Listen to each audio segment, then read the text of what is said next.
thinking caps for the chance to win a 7.1 megapixel digital camera with a 3.8 times optical zoom. That's a 7.1 megapixel digital camera with a 3.8 times optical zoom. All you really need to know, it's worth 250 of your English pounds. Here. As to how you go about winning it, Master Phil Tufnell's going to explain.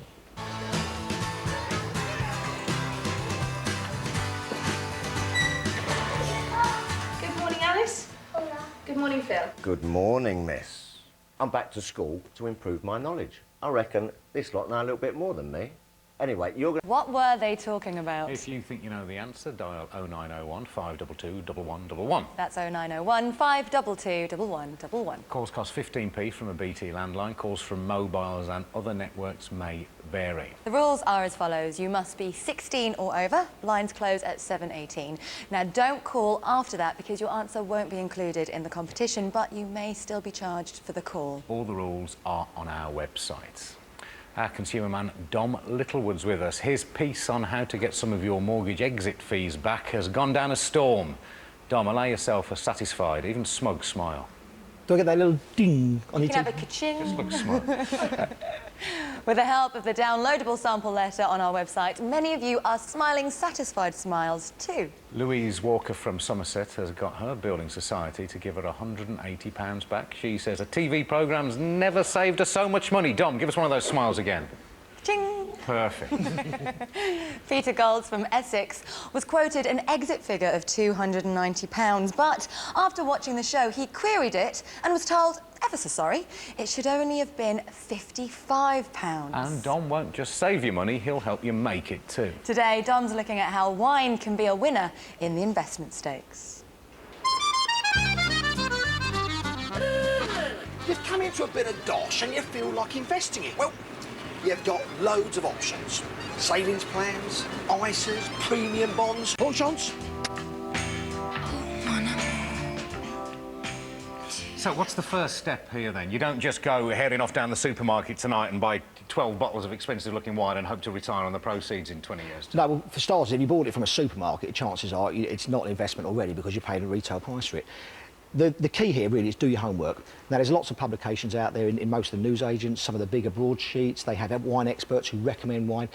Do your homework, take their recommendations and study it. Look at it on the internet, do your own research and find out which ones a lot of people are recommending. There are no guarantees here. Any broker that is saying to you, I guarantee you're going to make 30% or whatever over 5 years, you steer clear from them, because nobody can guarantee anything here. Exactly. No one in the world can guarantee a profit, because at the end of the day, we'd all be very rich overnight, wouldn't we, if that was the case? So, really, people like that you've got to avoid. There are also other scams out there where sometimes, in the past, people have actually put expensive labels on cheap bottles of plonk and then sold it on, you know? So you really need to buy from a reputable broker or an investor, but somebody who is, been in the industry a long while. Look up, see if there's recommendations on the website, see if there's testimonials from customers. That's what you've got to look out for. This almost seems too good to be true, though. Is it like these investment programmes where you look at properties, for example, and you think, well, I could do that, and you realise it's a lot harder, you need a lot more of experience? He presents half of those programmes as well. Yes, I know, yeah. It's your fault all round if people don't get on here. Taxi? It just seems too good to be true, though. Is it too good to be true? Well, there's nothing too good to be true, but I think the thing is, if you do your homework and you're actually very, very careful about what you invest in, you can make money at it, and there's a lot of people out there making a lot of money. The thing is, it's back to that same old thing. The more you invest, the more chances you've got to actually make a decent amount. What kind of sums get you anywhere here, then? They recommend, a lot of the brokers say, really you need to be looking at sort of £5,000 or more, and ideally... And locking that up for 5 years? Or longer. I mean, the case you saw there, that was put into storage in 1983. The person who bought that case paid £400 for it. It's now worth 45 grand. OK, there'll be somebody out there who paid 45 grand that is now worth £400 and isn't worth drinking, I expect. So, you've got to be a bit careful. We're not talking about drinking it, though, are we, by any means? In fact, you could be investing in house bricks here for the amount of enjoyment you're going to get out of it. It's just... Right. You just want it to grow in value. Well, I'll tell you what the beauty of investing in wine is. Like stocks and shares, everything can go down as well as up. If it goes down and it's worth nothing, you've still got a case of nice wine. So at the end of the day, drink it. At the end of the day, if you put shares into something and you've got nothing but a worthless piece of paper, and lots of people have done that, what can you do with it? Nothing, unless it's absorbent. Basically, with wine, at least you can drink it. Other alternative investments you'll be looking at for us in the weeks ahead? Art and celebrity memorabilia. Lovely. That T-shirt you gave away the other day might be worth something. Worth extremely little, I would have thought. Dom, thanks very much. Nice to see you. Thank you. As we've made our way around the country, listening to the stories you want us to tell on the One Show, something struck us about the United Kingdom. We are obsessed, like no one else, with lawns. Big lawns, small lawns, stripy lawns, mossy lawns, utterly neglected lawns. We felt the need to have a good old look at your lawns. To examine this national obsession, we needed someone quintessentially English with a whiff of the eccentric about them. And here is John Sargent, our lawnmower man. Where's the key? Oh, there it is. Right, here we go.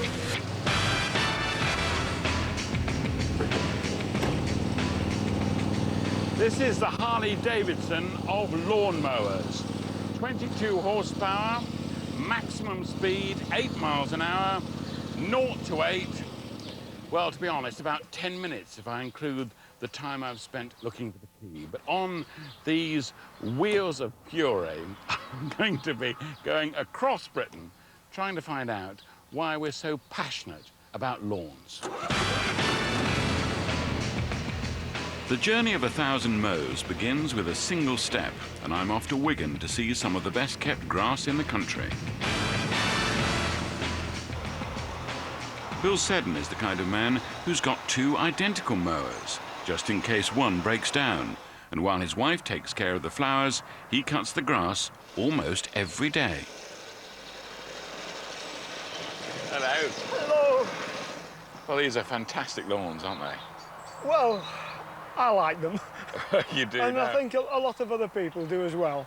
When you see a weed on the lawn, what's your feeling about that? Oh, well, it doesn't last very long. What do you do with that? You I just dig them out. really? Yes. Can we see one here? I don't know. I don't think there's many around here at the No. moment. What are you looking out for? You're looking out for daisies, I suppose, are you? You won't find many. Here we What? are. Oh, what's Here we that? are. This is a bit of celandine, I think. Well, now, if it was on my lawn, I'd just let that go. What's wrong with leaving it? It spreads everywhere. Well, it looks all right to me. I think that's okay. I think. It's because most of it's been taken out. Oh, right. I think. Aren't you being a bit picky, though? I mean, I thought that was all No. right. No. It's the way I am. And you've got to get on with your. Well, it's an obsession, isn't it? It is an Yeah, obsession. Bill's lawn is so lush, coach parties turn up to admire it. Nice to see you.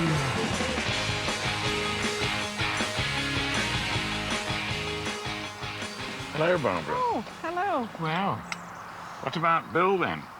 And his obsession? Oh, yes. What does all that mean? Well, it means he spends an awful lot of time on his lawn, probably more care for that than he takes for me, but there we are, he gets the results. Have you ever thought that perhaps you ought to do the mowing? I retired earlier than Bill, and to try and help him, I did cut the grass, but he always recut it afterwards. It wasn't done properly, so I gave up. Bill has got grass to cut, so I've fired up the mower and headed for Chatsworth House in Derbyshire. I believe the memories, they look so pretty when I sleep.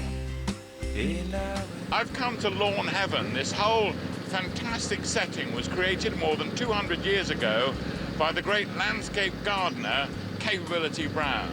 He did more than anyone else in history to promote the idea of the British lawn.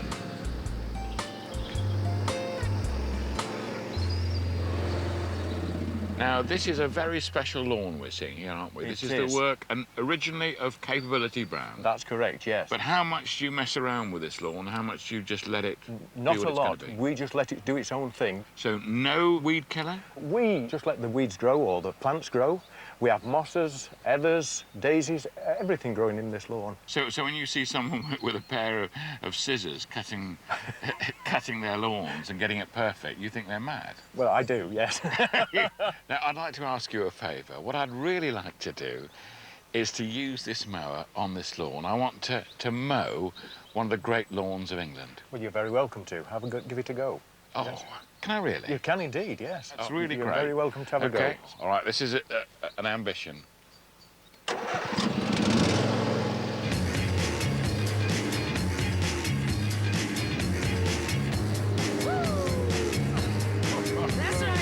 The Salisbury lawn is said to be the oldest authentic lawn in Britain. Originally trimmed by grazing deer, they gave way to the scythe men, and now, over 100 years later, John Sargent, the lawnmower man, cometh.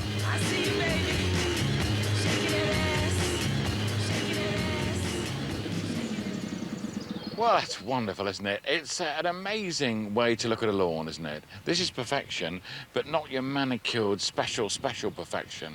That's what you can learn, you know, from the upper classes. When it comes to lawns, relax.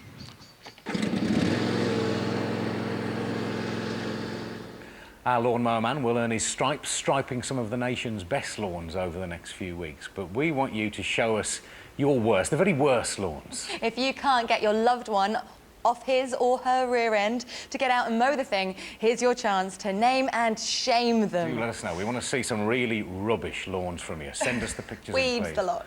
Our reporter Carol Thatcher is with us. Lawns? I want to go on one of those dinky I little do too. mowers. I want to do the stripes. Yours will be straighter than mine, of course, Miley. I do know something about obsessive gardeners, because when I was a kid, I had a couple as parents. My father used to scan our back lawn. Daisies were banished, weeds were zapped. My mother raised champion hydrangeas and roses. It seems the Green-Fingered Brigade can get very obsessive and very addicted. Did your mum come out on sort of all fours, inspecting it very closely and wag a finger at your dad if he got it wrong, or did he always zap every single daisy? Adrian, I wouldn't have been surprised to walk out the back door and find my mother polishing the lawn. So it was always immaculate with perfect stripes. Were you ever pressed into service to do the edges or roll it or something? No, I was positively banned because my stripes sort of looked like sort of slalom ski turns in deep snow. They didn't even let you grow a sunflower. I was always allowed a patch. It's a lovely image you've conjured up for us there, Carol. We'll use that this weekend. 3 weeks after the floods, the waters have receded in Hull and South Yorkshire, leaving thousands homeless. Many of them will stay that way for months. You need to be made of strong stuff to get through a crisis like this. And Carol knows strong stuff when she sees it.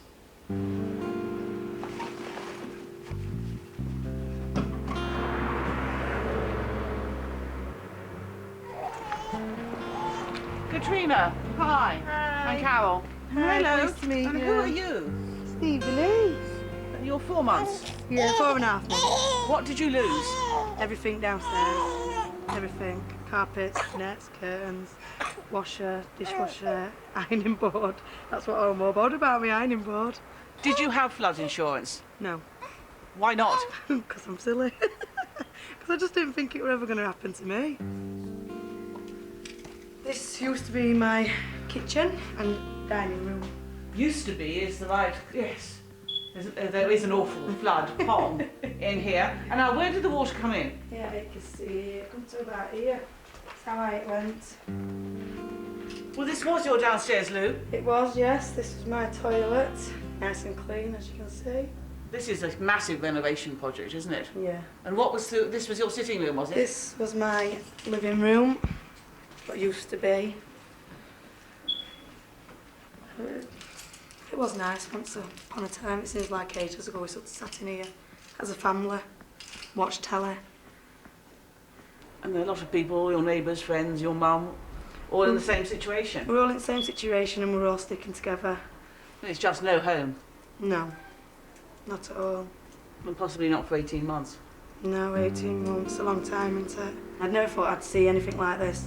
Never. But I have. And it's a shame, I wish I hadn't. But like I said, it's done now. Everyone has been really nice. Strangers off the streets bringing up clothes to Ardwick Leisure Centre. Things that they don't need and don't use anymore. We're all sticking together.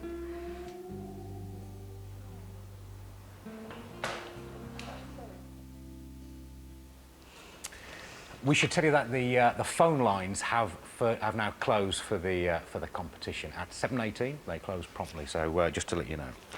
So, Carol, looking at that, have you ever experienced anything like that in your life? Have you been anywhere like that before? No, Marlene, I've never seen such devastation, and my heart went out to that young mum there. We talked to Katrina, 7-year-old son and a 4-month-old baby, and that was her house, and it was absolutely devastating. Yeah. And I walked along a street in Doncaster, and every front yard was full of sofas, sodden carpets, their white goods, dishwashers, washing machines. They were all having to go. It was awful devastation, but they were very good in Yorkshire, as we are are in the whole of Britain. They said, we can't change what's happened, now how do we get back on our feet? But they've absolutely pulled together, haven't they? And there were great individual acts of kindness. There was a local publican and a family with 5 kids literally bashed on the door and he took them in. They are all helping one another, but some of them have been warned that they won't get back in their houses for 18 months. It's a long time. So how are you received there? I mean, the house is flooded, they're kind of homeless, and I think, oh, that's Carol Thatcher walking down the garden. Is that, you know, were they sort of pleased to see you? Do they open their hearts to you, or what? Adrian, everybody wanted to talk. They just wanted to, you know, say how it was for them. That girl had water in a matter of minutes, up to 5 foot in her house. So they were frightened. They'd had an awful shock. But as I said, they were now just going to get on with it. They were looking after each other, looking after their families, and the community spirit was very, very strong. That's good to hear. Thank you, Carol. Thanks for that. A warning, they are nothing less than invaders, green aliens from a faraway place. They've forced others out of their homes, taken up residence in them themselves, and even stolen the very food from under others' noses. This is the culprit, the ring-necked parakeet, normally found somewhere up a Himalayan mountain. Why has it swapped Asia for Asia?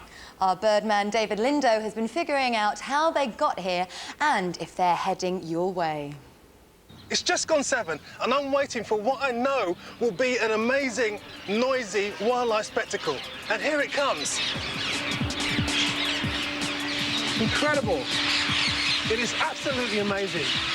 Here comes another lot now. And they still keep coming.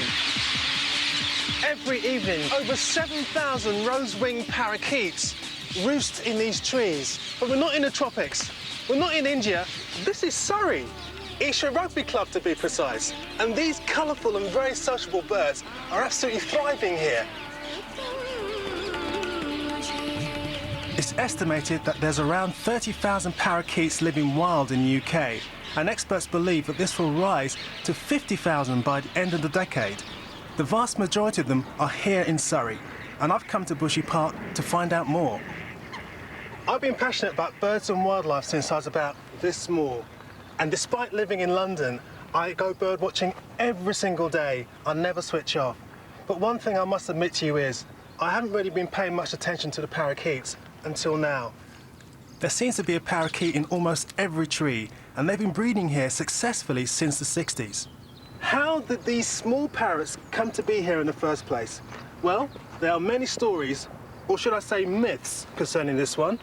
The first of which, they escaped from the film set of that famous film, The African Queen. But my favourite one, imagine this one, Jimi Hendrix on Carnaby Street in the 60s. He has Adam and Eve, 2 parakeets in his hand, and as a peace offering, he lets them go. 40 years later, we have 30,000 parakeets. How amazing is that? The more likely but less exciting explanation is that they are descendants of escaped pets. They survive so well in our climate because in their native India, their range of habitat goes from tropical jungles to freezing conditions at altitudes of 4,000 feet up in the Himalayan mountains. To be honest though, I've never really been a keen fan of parakeets. I don't think they belong in this country. They're not British birds. They should be in India. But I think I'm in a minority in this part of London. What do you feel? I love them. I absolutely love them. They add a bit of exoticness to the area, I think. I love them. And you love the noise they make, yeah? They're a little noisy, but it's a pleasant sound, yeah. So do you think parakeets are British now? Yeah, why not? Give them a passport, they can be here. So the humans round here have taken these newcomers to their hearts.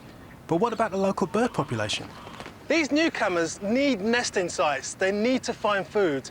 And it makes you wonder, does this actually have a negative impact on our British birds? Parakeets nest in holes and crevices in trees. So do woodpeckers and so do starlings. I mean, take this tree here. That hole there probably belonged to a woodpecker once upon a time. Now, a pair of parakeets live there. As for their diet, well, it's remarkably similar to a vast number of our British birds. Buds, fruit, seeds, berries and nuts. They can also live to the ripe old age of 20, hence the rapid growth in their numbers. It's got some people so worried that a government survey has been commissioned to assess their impact on our native species. There's been mutterings about a cull killing off all the birds. Personally, I think it's inappropriate. I think it's way too late. Besides, too many people love these birds. I think now it's a case of learning to live with our new noisy neighbours. Because love them or hate them, I think they're here to stay. I think he's right. Our wildlife woman, Ellie Harrison, is here. The thing with these parakeets is that they're rather good at, and I'm sorry to have to show you scenes like this before the watershed, but they are rather good at breeding, aren't they? They're coming on a bundle. Absolutely, and that's why by 2010 they're estimating their population is going to be 50,000 because they're hard So at the it. pictures have gone now. We can all relax, by the Does way. that make them a pest, though? Because I think they're quite endearing. Absolutely, it's really your perception, and it's also about how they compete with resources with our native species. Yeah. That's what it's really about. Okay, so what else has come here recently? We've heard tell of wallabies being sighted in various It's places. absolutely astonishing, but we have redneck wallabies on the Isle of Man, and in fact, off a tiny island on Loch Lomond, and it's been known that when the waters freeze, they make their way across to the mainland. How on earth did they get there? There's a They can't nature swim reserve. with those little arms, No, I'm no, sure. exactly. There's a nature reserve on the Isle of Man. In the 1960s, a breeding pair escaped and got it on, and now there's a population of about 80 on the Isle of Man. Wow. It's a weird sight. Wild boar?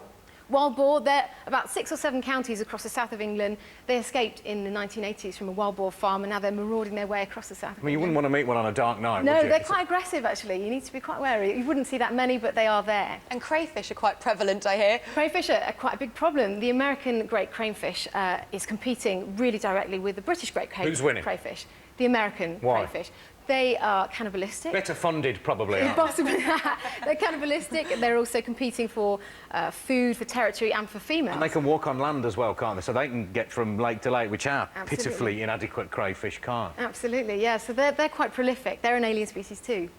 And finally, Dormice, Edible I've dormouse. heard. this is the edible dormouse. The edible dormouse. Well, you can eat them if you want to, You but... couldn't eat that. Now, come on, it's just too cute. Well, what the Romans did back in the day is they fattened them up in jars for the purpose of eating. And they've been in the UK since about the beginning of the 1900s. So are our dormice inedible then? Well, everything's edible if you choose to. You can eat roadkill, you can eat anything you want to, but the Romans had a particular palate for So it. they've been here ages, those edible They've been here ones. since the beginning of the 1900s, so they came over from Europe.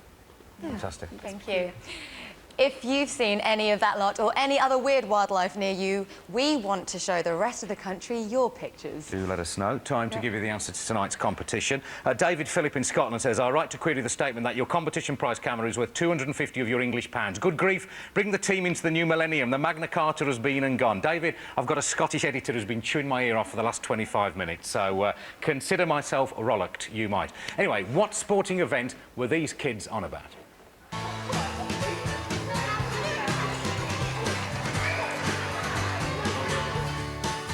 Earlier on, my gang were describing a national event. Did you know what it was? Well, we're going to reveal the answer, but first of all, here's a few more clues.